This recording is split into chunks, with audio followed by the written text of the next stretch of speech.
भगवान भोलेनाथ के चरणों में मैं प्रणाम करती हूँ। गुरु भाई बहन के चरणों में प्रणाम करती हूँ। मेरा प्रणाम स्वीकार हो।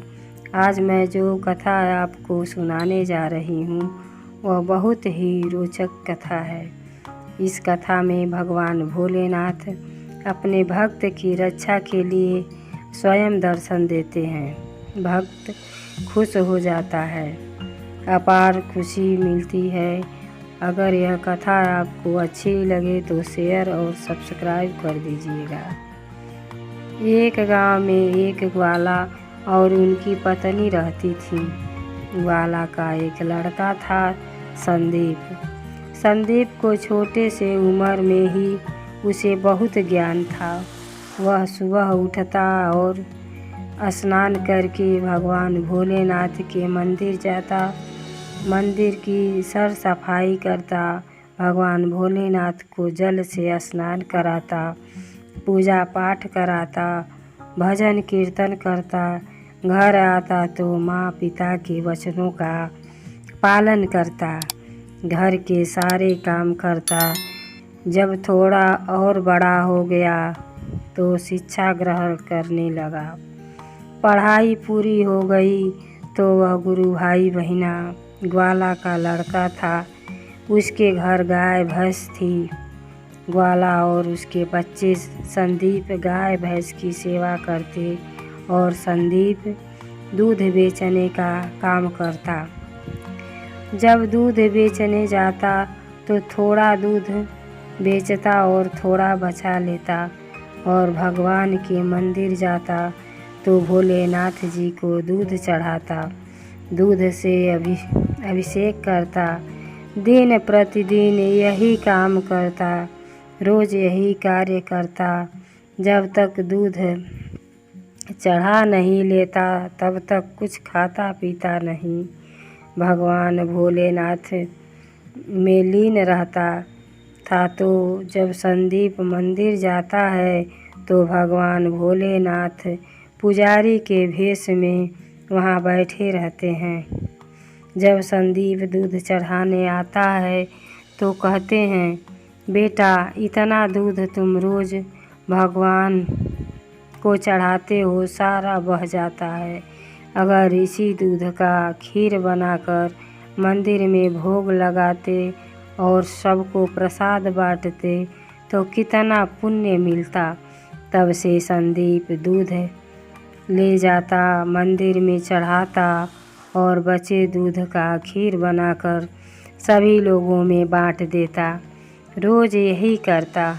तो एक दिन भोलेनाथ माता पार्वती जी पृथ्वी पर भ्रमण करने निकली थी तो संदीप की भक्ति से बहुत प्रसन्न थी कि संदीप कितना जिम्मेदार व्यक्ति है कि रोज़ाना हम दोनों का भक्ति करता है, पीछे नहीं हटता।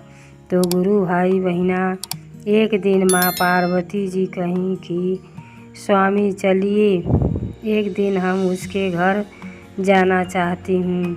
तो भगवान भोलेनाथ कहते हैं कि देवी किस लिए जाना चाहती हैं?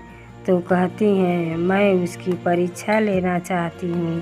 तो भोलेनाथ माता पार्वती जी एक सेठ और सेठाइन का रूप धारण करते हैं और संदीप के घर पहुँच जाते हैं। घर पर संदीप ही रहता है तो भोलेनाथ सेठ के रूप में बोलते हैं कि संदीप आज मैं तुम्हारे पास आया हूँ दूध के लिए। मुझे दूध की आवश्यकता है, मुझे तुम सारा दूध दे दो। मैं तुम्हारे दूध का जो कीमत होगा उससे ज़्यादा पैसा दूंगा, मना मत करना। जब यह बात संदीप सुनता है तो कहता है, सेठ जी सेठाइन जी मैं सारा दूध नहीं दे सकता क्योंकि मैं अपने भोलेनाथ और माँ पार्वती जी को दूध चढ़ाता हूँ। सारा दूध दे दूँगा तो मैं अपने पिताजी को क्या चढ़ाऊँगा। सेठ सेठाइन जिद करने लगते हैं, लेकिन संदीप हाथ जोड़कर कहता है कि मेरे लिए पैसा सब कुछ नहीं है, मुझे माफ़ करना, मैं सारा दूध नहीं दे पाऊँगा। तब वहाँ से सेठ सेठाइन चले जाते हैं और कुछ दूर जाकर कहते हैं, भोलेनाथ जी कि देखी देवी मेरा भक्त कितना मेरा ख्याल करता है, तनिक भी उसके मन में लालच नहीं है। लेकिन माता जी नहीं मानती हैं, कहती हैं कि एक बार और हम परीक्षा लेने मंदिर जाएंगे। गुरु भाई बहना फिर भोलेनाथ, माता पार्वती जी, एक बूढ़ा ब्राह्मण और माता जी उनकी पत्नी बनकर मंदिर में परीक्षा लेने जाती हैं।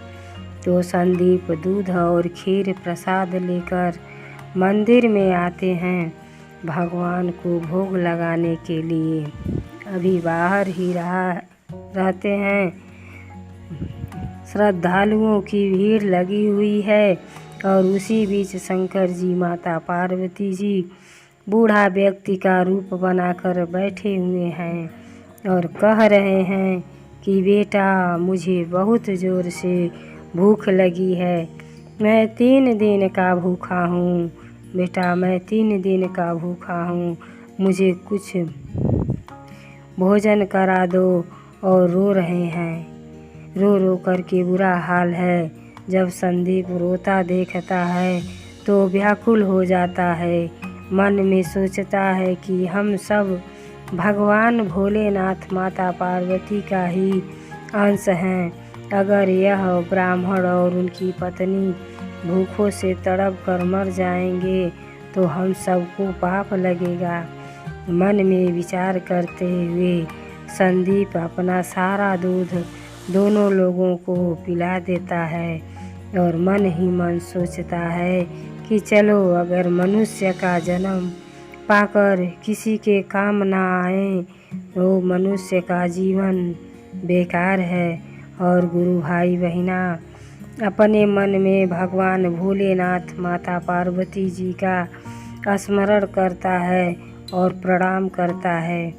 पिताजी मुझसे अगर कोई भूल हुई हो तो मैं आपसे क्षमा चाहता हूँ। सिर मंदिर में पटक देता है और स्मरण करने लगता है। इतने में भगवान भोलेनाथ माता पार्वती जी अपने असली रूप में आते हैं और कहते हैं, बेटा उठो, बेटा उठो। तब संदीप चौंक कर बैठ जाता है और देखता है कि मेरे सामने मेरे पिताजी माताजी खड़ी हैं, तो बहुत खुश होता है और चरण पकड़ लेता है। कहता है कि मैं धन्य हो गया माँ, मैं धन्य हो गया कि मेरे असली पिता माता मिल गए। तो भगवान भोलेनाथ कहते हैं कि मैं तेरे भक्ति से बहुत खुश हूँ, जो मांगना चाहते हो वह मांग लो।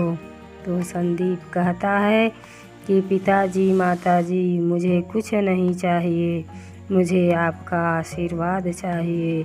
मेरा मन कभी कहीं विचलित ना हो, मैं आपका अच्छा सेवक बन सकूं। तो भोलेनाथ माता पार्वती जी सर पर हाथ रखकर आशीर्वाद देते हैं कि हम आपके साथ हैं और अंतर्ध्यान हो जाते हैं। गुरु भाई बहिना मैं भगवान भोलेनाथ से यही प्रार्थना करती हूँ कि संदीप सा प्यारा बच्चा सबको प्राप्त हो। अगर यह कथा आपको अच्छी लगे तो विधाता ज्ञान चैनल को सब्सक्राइब कर दीजिएगा और कमेंट में हर हर महादेव लिखकर अपनी इच्छा प्रकट कर दीजिएगा। हर हर महादेव, घर घर महादेव।